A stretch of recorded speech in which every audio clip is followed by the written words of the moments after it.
আসসালামু আলাইকুম। প্রিয় দর্শক, অন্য মঞ্চের আলোচনায় আপনাদের সকলকে আমন্ত্রণ জানাচ্ছি। সুপ্রিয় দর্শক শ্রোতা মন্ডলী, আপনারা এই মুহূর্তে আমাদের প্রোগ্রামটি যে যেখান থেকে দেখছেন এবং পরবর্তী যে যেখান থেকে দেখবেন, আপনাদের সকলকে জানাই আমার প্রাণঢাল অভিনন্দন এবং শুভেচ্ছা।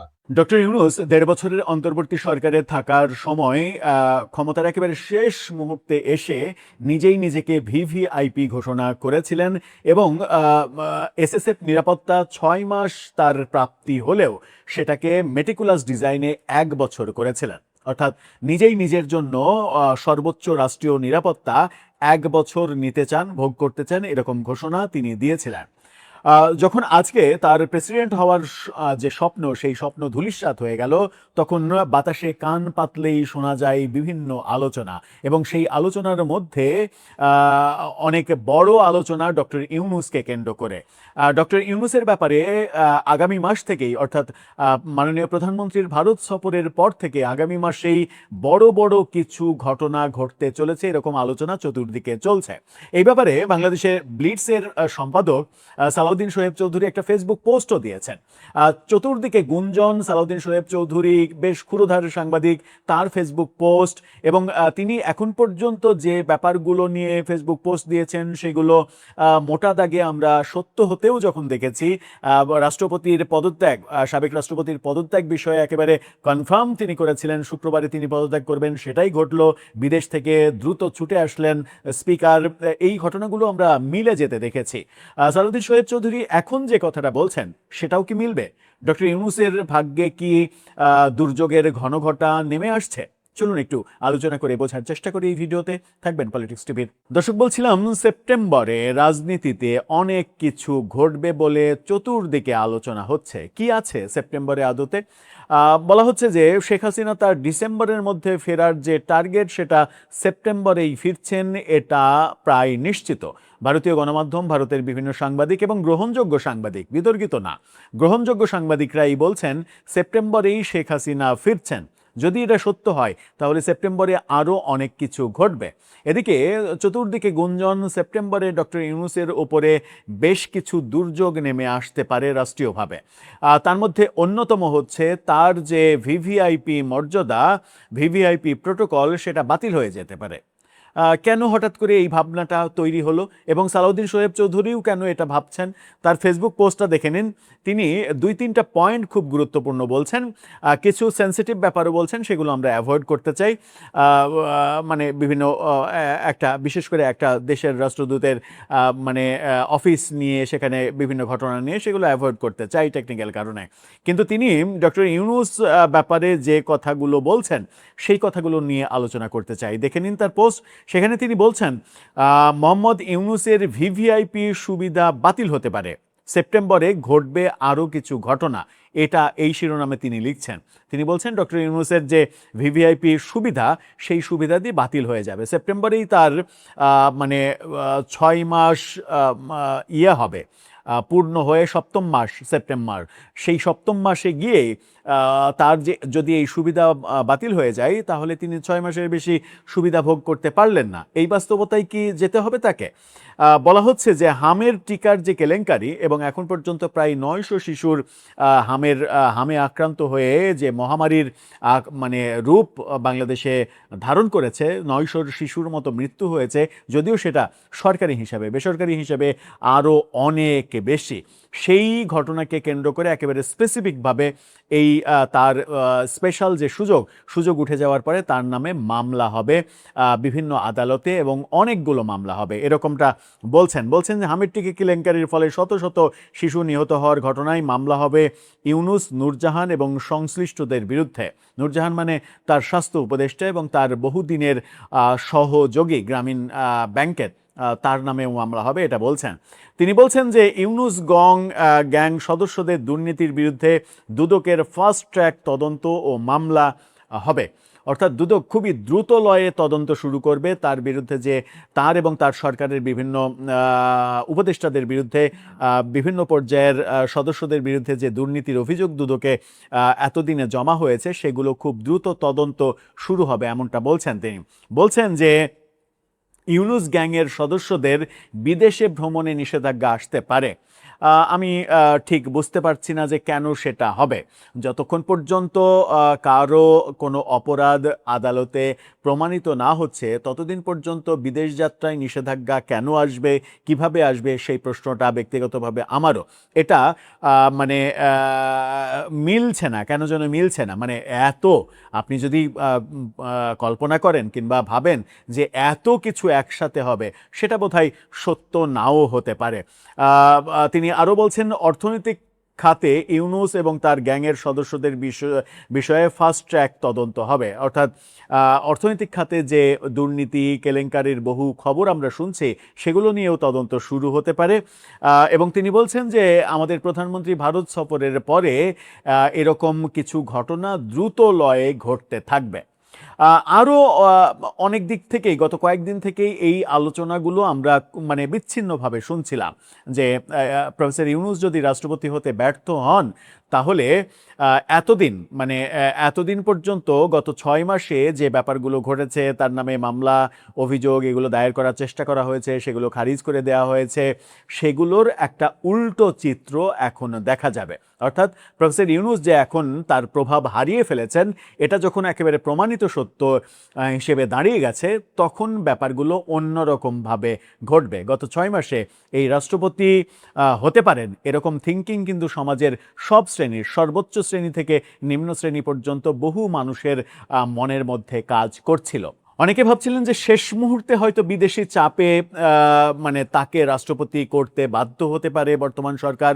কিন্তু বর্তমান সরকারের খুবই মজবুত রাজনৈতিক অবস্থান আমরা দেখলাম। যে মজবুত রাজনৈতিক অবস্থানের কারণে ডক্টর ইউনূস ইন্টারিম গভর্নমেন্টে বসে 12ই ফেব্রুয়ারির নির্বাচন দিতে বাধ্য হয়েছিলেন, যেটা সংসদে পর্যন্ত বিএনপি নেতা সাবেক স্বরাষ্ট্রমন্ত্রী সালাউদ্দিন আহমেদ তিনি একেবারে প্রকাশ্যে বলেছেন যে তারা নির্বাচন দিতে চায়নি, তারা যেন নির্বাচন দেয় সেই কারণে বহু বিষয়ে আমরা মেনে নিয়েছি, হ্যাঁ বলেছি, এবং সেটা শুধুমাত্র এই নির্বাচনটা আদায় করে নেওয়ার কৌশল ছিল। ব্যাপারগুলো যখন স্পষ্ট, তখন অনেক কিছুই আলোচনা হচ্ছিল।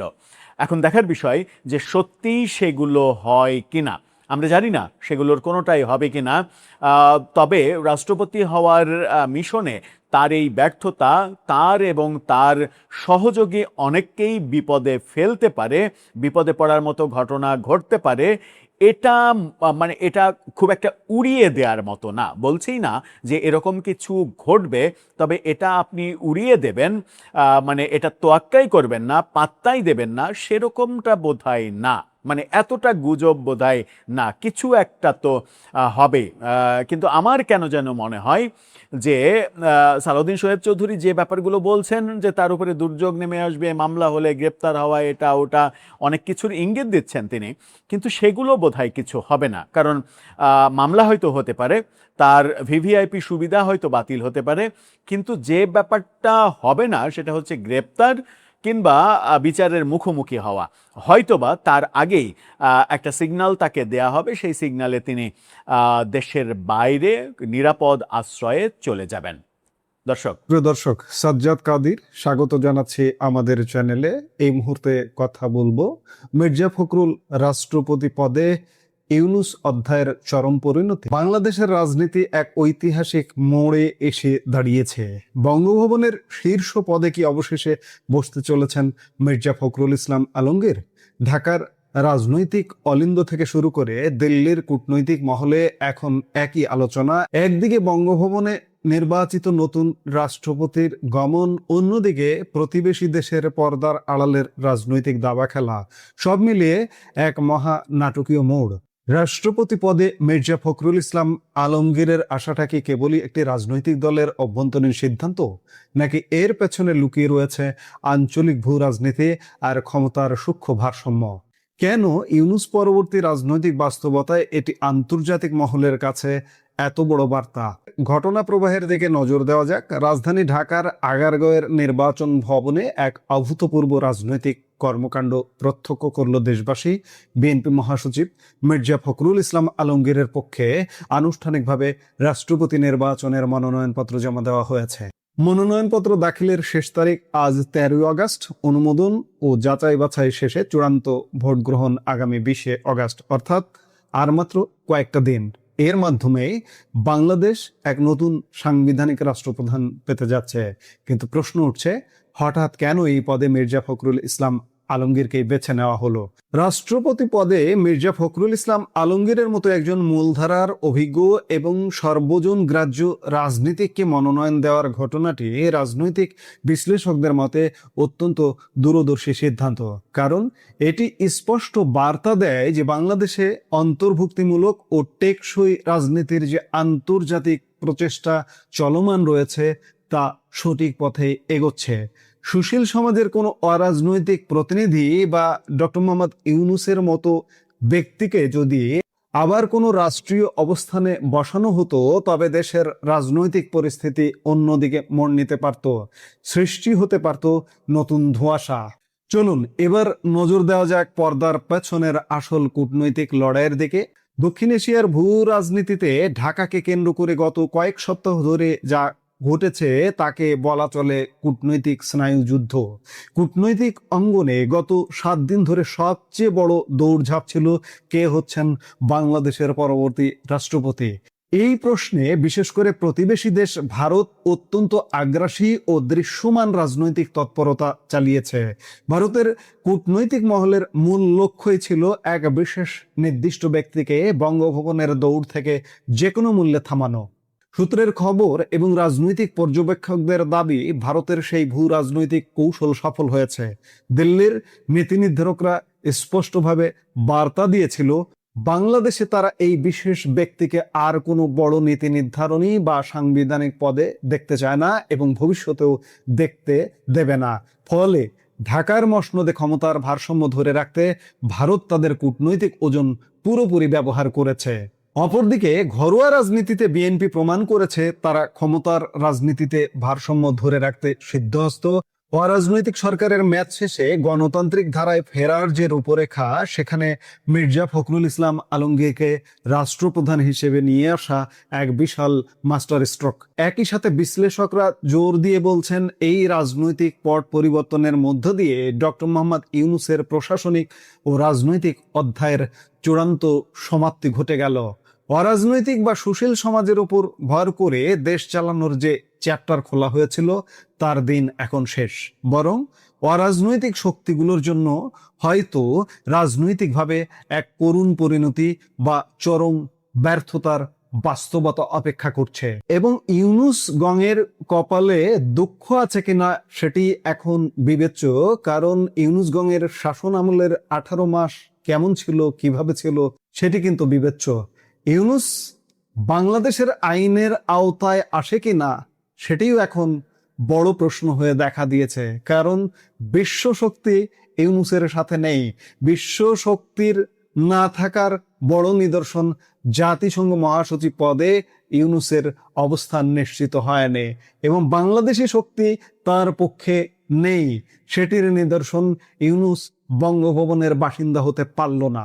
কাজেই ইউনূসের কপালে দুঃখ আছে কিনা সেটি এখন দেখার বিষয়।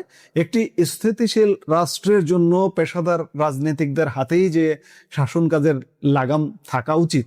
বিএনপি, প্রতিবেশী দেশ ভারত এবং আন্তর্জাতিক শক্তির এক অদৃশ্য ঐকমত্য যেন এই সিদ্ধান্তের মধ্য দিয়ে চূড়ান্ত রূপ পেল। এবং এখানে আরো একটি কথা বলে নেওয়া ভালো যে এই মুহূর্তে দর্শক আপনারা একটু কান পাতলে খেয়াল করছেন যে বাংলাদেশে অন্তর্ভুক্তিমূলক রাজনীতি প্রশ্নে একটি প্রশ্ন, সেটি হচ্ছে আওয়ামী লীগের রাজনীতি পুনর্বাসন, আওয়ামী লীগ প্রধানের দেশে ফেরা। এই যে কর্মকাণ্ডগুলো চলছে আন্তর্জাতিক দাবার বোর্ডে, এগুলো সঠিক পথেই চলছে। যদি ইউনূস আজকে বঙ্গভবনে যাওয়ার কার্ড পেতেন, মনোনয়ন পেতেন, তাহলে কিন্তু আমাদের কপালে চিন্তার ভাঁজটা তীব্র থেকে তীব্রতর হতো। আমরা হয়তো আপাতত চিন্তা মুক্ত হলাম এবং বাংলাদেশ যে বিশ্ব শক্তির সহায়তায় অন্তর্ভুক্তিমূলক রাজনীতির পথে যাচ্ছে, আওয়ামী লীগ ফেরা, শেখ হাসিনা ফেরা, সেই পথটা সুগম হওয়ারই প্রথম পদক্ষেপ একজন রাজনীতিবিদ বঙ্গভবনে যাওয়া। 13ই আগস্টের এই মনোনয়নপত্র জমা দেওয়া কেবল একটি আনুষ্ঠানিকতা নয়, এটি বাংলাদেশের আগামী দিনের রাজনীতির পথরেখা নির্ধারণের অন্যতম মাইল ফলক। 20 আগস্টের ভোটের মাধ্যমে আনুষ্ঠানিকভাবে রাষ্ট্রপতি ভবনে কে প্রবেশ করছেন তা এখন এক প্রকার নিশ্চিত। জামাত যদিও প্রার্থী দিয়েছে, কিন্তু সেটি যে টিকবে না এটি আপনি, আমি, শিশু, কিশোর সবাই জানে। আর তাই তো তা হয়তো এখন স্রেফ সময়ের অপেক্ষা মাত্র। তবে এ কথা নিশ্চিত, অভ্যন্তরীণ রাজনীতির নিয়ন্ত্রণ এবং বাইরের ভূ রাজনৈতিক কূটনীতি দুটি ময়দানে বাংলাদেশ এক নতুন ও উত্তপ্ত বাস্তবতার মুখোমুখি। সামনে আরো অনেক কিছু দেখার জন্য আমাদের অপেক্ষা করতে হবে। আমরা নিশ্চয়ই অপেক্ষা করব। খেয়াল করে দেখুন দর্শক, বাংলাদেশের রাজনীতিতে অনেকখানি অগ্রগতি, বিশেষ করে অন্তর্ভুক্তিমূলক সমাজ, অন্তর্ভুক্তিমূলক রাজনীতি নির্মাণে আমরা কিন্তু অনেক অগ্রগতি দেখতে পাচ্ছি। আজকেও দেখলাম, সামনের দিনগুলোতে আরো অগ্রগতি দেখব। 20 আগস্টের পর থেকে আরো দ্রুত অনেক কিছু পরিবর্তন হবে বলে আমরা প্রত্যাশা করছি। এই মুহূর্তের ভিডিও থেকে বিদায় নিতে চাইছি। দেখা হবে পরবর্তী ভিডিওতে। সে পর্যন্ত ভালো থাকুন, সুস্থ থাকুন। অবশেষে সত্যি সত্যি সকল ধরনের জল্পনা কল্পনার অবসান ঘটল। বিএনপির মনোনীত রাষ্ট্রপতি প্রার্থী হিসেবে ফখরুল ইসলাম আলমগীরের নাম ঘোষণা এবং তার মনোনয়নপত্র জমা সবকিছুই হয়ে গেল। সবকিছুই যখন হয়ে গেল, তখন সামাজিক যোগাযোগ মাধ্যমে নানা ধরনের পোস্টে সয়লাব, বিশেষ করে সবথেকে জনপ্রিয় যে ভাষাটা, সেই ভাষাটা হচ্ছে ডক্টর ইউনূসের নানা ধরনের কার্টুন মানে পোস্ট করে বলা হচ্ছে কাঁদো মহাজন কাঁদো। তার মানে ডক্টর ইউনূসের রাষ্ট্রপতি হওয়ার যে ব্যাপারটা, আমরা যদিও গতকালকেই আপনাদেরকে কনফার্ম করেছি, গতকালকে আনুষ্ঠানিকভাবে কনফার্ম করেছি, কিন্তু তার অনেক আগেই আমরা আপনাদেরকে নিশ্চিত করেছি যে ডক্টর ইউনূসের রাষ্ট্রপতি হওয়া হচ্ছে না। অবশেষে সেটাই হলো। আমরা সবসময় চেষ্টা করি যে একেবারে ডেফিনিট তথ্য ছাড়া কথা না বলতে। প্রফেসর ইউনূসের পক্ষে নানা ধরনের লবিং শেষ পর্যন্ত ছিল এবং গত 2 দিন আগে পর্যন্ত এই লবিং ছিল।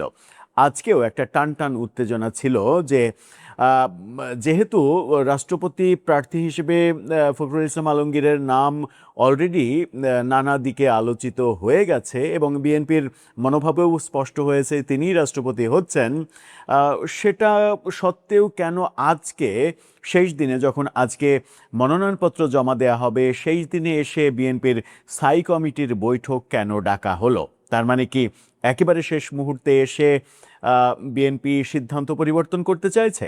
কারণ এর আগের স্থায়ী কমিটির মিটিংয়ে সবাই কিন্তু প্রধানমন্ত্রী তারেক রহমানের উপরে দায়িত্ব দিয়েছিলেন যে রাষ্ট্রপতি কে হবেন সিদ্ধান্ত আপনি নেবেন। তাহলে স্থায়ী কমিটির বৈঠক আবার প্রয়োজন হলো কেন? সেটাকে কেন্দ্র করে সকাল থেকে এক ধরনের উত্তেজনাকর পরিস্থিতি চলছিল। এর মাঝে আরেকটি নাম আবারও ছড়িয়ে পড়ে। সেই নামটি কি এবং শেষ পর্যন্ত কি হলো? রাষ্ট্রপতি ইস্যুতে প্রফেসর ইউনূসকে ঘিরে কি হচ্ছে? চলুন একটু আলোচনা করে বোঝার চেষ্টা করি ফাইনাল ব্যাপারটা কি। থাকবেন পলিটিক্স টিভির নিয়মিত আয়োজন। দর্শক, বলছিলাম শেষ মুহূর্তে যে উত্তেজনাটা তৈরি হয়েছিল এবং যে নামটা আবার নতুন করে ছড়িয়ে পড়েছিল, সেটা হচ্ছে মন্ত্রিপরিষদ সচিব নাসিমুল গনি। তার নাম আবারও আলোচনায় এসেছিল এবং এরকম প্রচারও করা হচ্ছিল যে শেষ মুহূর্তে নাসিমুল গনিকে আজকেই মানে ব্যাক ডেটে, হয়তো গতকালকের ডেটে অবসর দেয়া হবে এবং কিংবা তিনি পদত্যাগ করবেন, করে আজকে রাষ্ট্রপতি হিসেবে তার নাম ঘোষণা হবে। এরকম কারণেই স্থায়ী কমিটির বৈঠক ডাকা হয়েছে। মির্জা ফখরুলের নামটা শেষ মুহূর্তে এসে পরিবর্তন হয়ে যাচ্ছে। আবার ইউনূস সমর্থকরাও কিন্তু আশা ছাড়েননি, হাল ছাড়েননি, কিন্তু শেষ পর্যন্ত কিছুই হয়নি। আমরা সর্বশেষ যে তথ্য নিশ্চিত হয়েছি সেটা হচ্ছে যে রাষ্ট্রপতি হিসেবে ফখরুল ইসলাম আলমগীরকে মনোনয়ন দেয়া, তার মনোনয়নের ব্যাপারে ডক্টর আব্দুল মঈন খান প্রস্তাবক, সমর্থক গয়েশ্বর চন্দ্র রায়। এই ছবিটা দেখে নিন, তার মনোনয়ন পত্র প্রধানমন্ত্রী তারেক রহমান তার হাতে হস্তান্তর করছে। এই ছবিটা যখন গণমাধ্যমে এসে গেছে, তখন আমরা একেবারে ফাইনালি নিশ্চিত হয়েছি যে ফখরুল ইসলাম আলমগীরই পরবর্তী রাষ্ট্রপতি হতে চলেছেন। এর আগে 18 জন রাষ্ট্রপতি হয়েছেন। কেউ কেউ মেয়াদ পূর্ণ করতে পেরেছেন, কেউ পারেননি। এরকম বাস্তবতায় ফখরুল ইসলাম আলমগীর নতুন রাষ্ট্রপতি হচ্ছেন এবং ঠিক সেই মুহূর্তে হচ্ছেন যখন ভারত বাংলাদেশ সম্পর্ক নিয়ে একটা উত্তেজনাকর পরিস্থিতি চলছে। ফখরুল ইসলাম আলমগীরকে ভারত বিদ্বেষী রাজনীতিবিদ হিসেবে আমরা কখনোই দেখিনি। তার মানে ভারতের ব্যাপারে একটা সফট থিঙ্কিং তার রয়েছে। ডক্টর ইউনূসের আমলেও কলকাতার একটি গণমাধ্যমকে এই সময় একটি গণমাধ্যমকে সাক্ষাৎকার দিয়ে বেশ সমালোচিত হয়েছিলেন তিনি, যেখানে তিনি ভারত সম্পর্কে পজিটিভ কথা বলেছিলেন, কলকাতায় বইমেলায় যাওয়ার স্মৃতি রোমন্থন করেছিলেন, ফুচকা খাওয়ার স্মৃতি রোমন্থন করেছিলেন। সব মিলিয়ে এই মুহূর্তে বাংলাদেশের মানে কৌশলগত কারণে রাষ্ট্রপতির জায়গায় যাকে ভাবা উচিত, একজন সফট মাইন্ডের মানুষ যিনি কোনো বিদ্বেষী রাজনীতি করবেন না, কিংবা দেশের প্রধান যিনি, তার মনোভাবের মধ্যে কোনো নির্দিষ্ট দেশের উপরে বিদ্বেষ থাকবে না, সেরকম একজন ব্যক্তিকেই বিএনপি শেষ পর্যন্ত খুঁজে নিল। বিএনপিতে আরও অনেক লোক কিন্তু ছিলেন যারা কট্টর ভারত বিদ্বেষী রাজনীতি করেন, কিন্তু মির্জা ফখরুলকে বেছে নেওয়া এটারও একটা কারণ কিনা যে তিনি ভারত বিদ্বেষী নন, সেটাও একটা বড় কারণ হতে পারে। সকাল থেকে যে নাসিমুল গনির আলোচনাটা চলছিল মন্ত্রিপরিষদ সচিব, সেই আলোচনাটা আদতে ধোপে টেকেনি। আজকে সচিবালয়ে স্থায়ী কমিটির বৈঠক করলো বিএনপি এবং সেই বৈঠক পরবর্তী রুহুল কবির রিজভী তিনি গণমাধ্যমের সঙ্গে কথা বললেন এবং প্রথম তিনি গণমাধ্যমকে জানিয়েছিলেন যে মির্জা ফখরুলই রাষ্ট্রপতি হতে চলেছেন। তাকে প্রশ্ন করা হয়েছিল তাহলে মহাসচিব কে হচ্ছেন, তিনি বলেছেন প্রধানমন্ত্রী ব্যাপারটা দেখবেন, কোন উপায়ে কিভাবে কি হবে সেটা তিনি ভালোভাবে বুঝবেন। এখন মির্জা ফখরুল দলীয় পদ থেকে, স্থায়ী কমিটির পদ, মন্ত্রিপরিষদ সদস্য থেকে এবং মানে দলের প্রাথমিক সদস্য পদ থেকেও সম্ভবত পদত্যাগ করতে হয়, কারণ রাষ্ট্রপতিকে একজন নিরপেক্ষ, মানে মির্জা ফখরুল তো আর নিরপেক্ষ মানুষ না, তারপরেও মানে পদগত দিক থেকে একজন নিরপেক্ষ মানুষ হতে হয়। সেই কারণেই সব ধরনের জায়গা থেকে তাকে পদত্যাগ করতে হবে এবং সেটা তিনি পদত্যাগ করে ফেলেছেন, অলরেডি করে ফেলেছেন এবং তার মনোনয়নপত্রও জমা দেওয়া হয়েছে। তার মানে 20 তারিখে রাষ্ট্রপতি নির্বাচন হচ্ছে, ওদিকে অলি আহমেদের মনোনয়নপত্রও জমা দেওয়া হয়েছে। 20 তারিখে নির্বাচনের মাধ্যমে আমাদের নতুন রাষ্ট্রপতি নির্বাচিত হচ্ছেন মির্জা ফখরুল ইসলাম আলমগীর। মির্জা ফখরুল যখন রাষ্ট্রপতি হচ্ছেন তখন আমরা সেরকম একটা দ্বার প্রান্তে দাঁড়িয়ে আছি যখন ভারত বাংলাদেশ সম্পর্ক নিয়ে একটা উত্তেজনা তৈরি হচ্ছে এবং শেষ মুহূর্তে মানে এরকম চেষ্টা চলেছে যে প্রচণ্ড ভারত বিদ্বেষী ডক্টর ইউনূসকে রাষ্ট্রপতি করেই ছাড়বে তার পক্ষের মানুষজন, এবং আন্তর্জাতিক লবিংটা প্রচণ্ড আকারে চলছিল। দেশে প্রফেসর ইউনূসের যে লোকজন রয়েছে, মানে বাহিনী যারা রয়েছে, তারা প্রচণ্ড পিআর প্রমোশন করছিলেন। প্রফেসর ইউনূসের আশীর্বাদে আমেরিকাতে প্রেস মিনিস্টার হিসেবে যিনি কাজ করছেন তার চাকরির মেয়াদ শেষ হয়ে গেছে, তার চাকরি মেয়াদ রিনিউ হচ্ছে না, সরকার তাকেও রাখছে না, এরকম খবরও আমরা পাচ্ছি। চতুর্দিক থেকে ডক্টর ইউনূস কেন্দ্রিক যে আলোচনাটা হচ্ছে, সেখানে সবথেকে বড় আলোচনাটা এবার শুরু হয়েছে যেহেতু ফাইনালি তিনি আর রাষ্ট্রপতি হতে পারলেন না, সেহেতু এবার তার বিরুদ্ধে যত অভিযোগ অন্তর্বর্তী সরকার আমলে মানে দেশের মারাত্মক ক্ষতি যে ইস্যুতে তিনি করেছেন, বিশেষ করে আমেরিকার সঙ্গে গোপন চুক্তি, হামের টিকা নিয়ে কেলেঙ্কারি এবং এখন পর্যন্ত প্রায় 900 শিশুর মৃত্যু, এই ব্যাপারগুলো যেগুলো হয়েছে, সাথে রয়েছে বাংলাদেশে বর্তমানে জঙ্গিবাদের যে উত্থান, সেই উত্থান তার দায়িত্ব নেওয়ার পর থেকে জেল থেকে যত উগ্রবাদী সদস্য রয়েছে তাদের সবাইকে মুক্ত করে দেয়া, তাদের জামিনের ব্যবস্থা করা, তিনি এবং আসিফ নজরুল মিলে এই যে কর্মকাণ্ডগুলো করা হয়েছে, সাথে দুর্নীতির সাম্রাজ্য গড়া, অবৈধভাবে নির্বাহী ক্ষমতা প্রয়োগ করে নিজের কর মওকুফ করে নেওয়া, নিজের প্রতিষ্ঠানগুলোকে লাইসেন্স দেয়া, এরকম বহু ইস্যুতে তার বিরুদ্ধে অভিযোগ রয়েছে। এখন কি তাহলে মানে এখন হয়তো সম্ভব নয়, কিন্তু আর 6 মাস পরে কি তাহলে, যখন তার এসএসএফ নিরাপত্তা অর্থাৎ ভিভিআইপি পার্সোনার তিনি থাকবেন না, এসএসএফ নিরাপত্তাও থাকবে না, তখন থেকে কি বাংলাদেশের বিভিন্ন আদালতে একের পর এক তার বিরুদ্ধে অভিযোগ দায়ের করা শুরু হবে?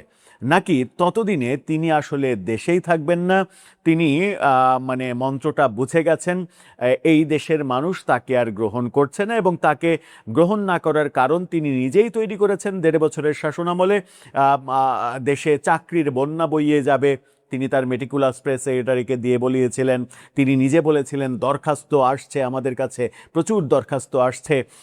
সেদিন আব্দুল নূর তুষার তো মানে কি বলবো যে মজা করে বলেই ফেললেন যে আমাদের দেশে 3টা বন্যা, একটা হচ্ছে মানে প্রাকৃতিক বন্যা, নদীতে বন্যা আসে, আর একটা হচ্ছে রেজওয়ানা চৌধুরী বন্যা, আর একজন হচ্ছে শফিকুল আলম, যিনি চাকরির বন্যা মানে কথা বলেছিলেন, এবং তাকে চাকরির বন্যা হিসেবে বলা যেতে পারে। এই যে চাকরির বন্যা বইয়ে দেওয়ার মুখের কথার ফুলছড়ি, এর পরিপ্রেক্ষিতে আমরা দৃশ্যমান কোনো ব্যাপার যখন দেখিনি, তখন তার বিরুদ্ধে এত এত অভিযোগ, সেই অভিযোগের ব্যাপারে কি এখন আনুষ্ঠানিকভাবে আদালতে, থানায় মানুষ সংক্ষুব্ধ হয়ে অভিযোগ দায়ের করতে পারবে? আমরা গত 2 বছরে কিন্তু দেখেছি একের পর এক তার বিরুদ্ধে অভিযোগ দায়ের করার চেষ্টা করা হয়েছে, কিন্তু সবগুলোই খারিজ করে দেয়া হয়েছে।